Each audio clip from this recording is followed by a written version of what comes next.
इस वीडियो के खत्म होने तक तुम सीख जाओगे कि कैसे बचें इन 10 गलतियों से और बाद में मुझे थैंक यू कहोगे। So hello everyone, this is Tanishka Solanki and you are watching Vidya प्रवाह।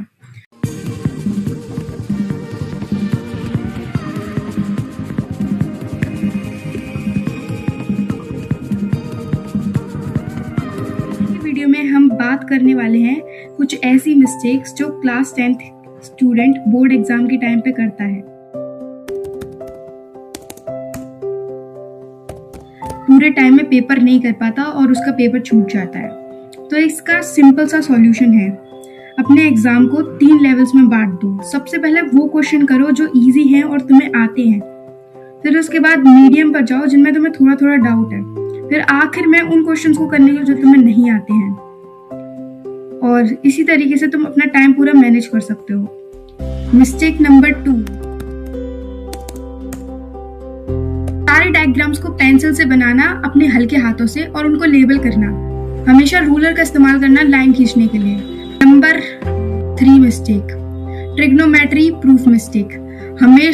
हमेशा ट्रिग्नोमेट्री के क्वेश्चन में पैनिक कर जाता है और LHS और RHS को मिक्स कर देता है, तो जो हमारा प्रूफ है वो इनवैलिड हो जाता है। तो हम ढंग से लिखो, और अगर तुम LHS ले रहे हो तो पहले LHS लिखो, या RHS ले रहे हो तो RHS लिखो और स्टेप बाय स्टेप काम करो। LHS और RHS एक साथ कभी मत लेना।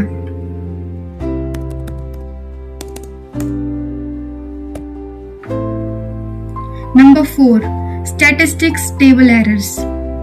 हमेशा टेबल बनाने की जल्दी रहती है स्टैटिस्टिक्स में, जिसकी वजह से हम बहुत ही ज्यादा ढील छोड़ देते हैं, जिसकी वजह से हमारा पूरा आंसर गलत चला जाता है। तो टेबल को नीट और सारी चीजें ढंग से लिखो, क्लास मार्क ढंग से करो, और पहले फॉर्मूला लिखो, फिर उसके बाद उसमें वैल्यू सब्स्टिट्यूट करो। जब हम सीधे के सीधे इक्वेशन में चले जाते हैं बिना क्वेश्चन को समझे, हमसे गलती होती है।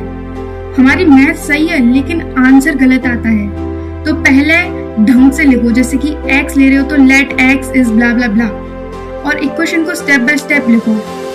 वर्ड्स को आंसर में लिखो, जैसे कि अब तुम्हारा आंसर आता है the required number is dash. ठीक है। Number 6 mistake, ignoring units. हमेशा मैंने देखा है कि ज्यादातर बच्चे आंसर तो लिख देते हैं लेकिन यूनिट्स नहीं लिखते। जैसे कि तुमने एरिया निकाला और वो मीटर स्क्वायर में आ रहा है तो उसको सेंटीमीटर स्क्वायर में लिख दोगे, या फिर यूनिट लिखोगे ही नहीं। हमेशा यूनिट का ध्यान रखो, वरना मार्क्स कटेंगे। इससे डायरेक्टली मार्क्स कटते हैं, जो कि एक सिली मिस्टेक है। क्वेश्चन सॉल्व करने से पहले कन्वर्ट कर लो। टाइम बचाने के चक्कर में या फिर ओवर कॉन्फिडेंस के चलते बच्चे स्टेप्स को स्किप कर देते हैं, और ये बहुत ही ज्यादा गंदी प्रॉब्लम है, क्योंकि इससे तुम्हें पार्शियल मार्क्स मिल सकते हैं या फिर 0 मार्क्स भी मिल सकते हैं। तो हमेशा डिटेल्ड सॉल्यूशन लिखो, पहले फॉर्मूला लिखो, फिर उसमें वैल्यू सब्स्टिट्यूट करो, फिर कैलकुलेट करके आंसर निकालो। अब हम आने वाले हैं कि 3 ऐसी मिस्टेक्स पर जिन्हें बच्चा बहुत ही ज्यादा करता है। ठीक है, ज्यादातर बच्चे इन मिस्टेक्स को करते ही करते हैं। अगर तुम इनमें से कोई एक मिस्टेक करते हो तो कमेंट में जरूर बताना। तो उनमें से तीसरी मिस्टेक है फॉर्मूला एप्लीकेशन को गलत करना, रॉन्ग फॉर्मूला एप्लीकेशन। ये होता क्यों है? तो हमेशा पहले फॉर्मूला लिखो, फिर सब्स्टिट्यूट करो, फिर याद रखो, मेंटली चेक करो कि तुमने जो फॉर्मूला लिखा है ये हेमिस्फीयर के वॉल्यूम का है या स्फीयर के। तुमने जो फॉर्मूला लिखा है ये CA से है या TA से। ये जो तुमने फॉर्मूला लिखा है मीन निकालने का, ये डायरेक्ट है या स्टेप डेविएशन मेथड है। हमेशा ये सारी चीजें अपने दिमाग में रखो और रिवाइज करते रहो एग्जाम आने से पहले। Number 2 mistake, careless algebra and sign mistakes. ये होता क्यों है? हम लोग जल्दी जल्दी सॉल्व करने के चक्कर में रफ वर्क अपना गंदा कर देते हैं, जिसकी वजह से हम करेक्ट मेथड भूल जाते हैं और हमारा आंसर गलत आ जाता है। हमेशा रफ वर्क साफ रखो। कॉपी के पीछे वाले पेज पे तुम रफ वर्क कर सकते हो, वहां पे साफ साफ लिखो, ताकि तुम जब अपनी कॉपी में उतारो तो ढंग से लिख पाओ। मिस्टेक नंबर 1 जो हर बच्चा करता ही करता है, सिली कैलकुलेशन मिस्टेक्स।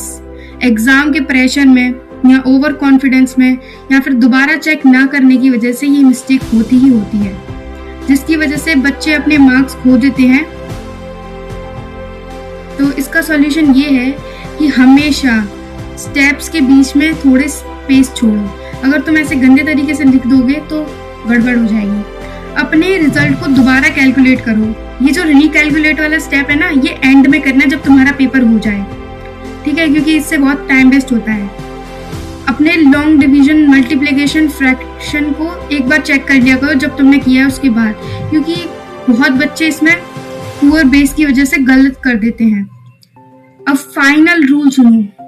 बोर्ड जो होता है ये कभी भी ये चेक नहीं करता कि तुम कितनी जल्दी पेपर करते हो, ये टेस्ट करता है कि तुम कितनी क्लियरली पेपर करते हो।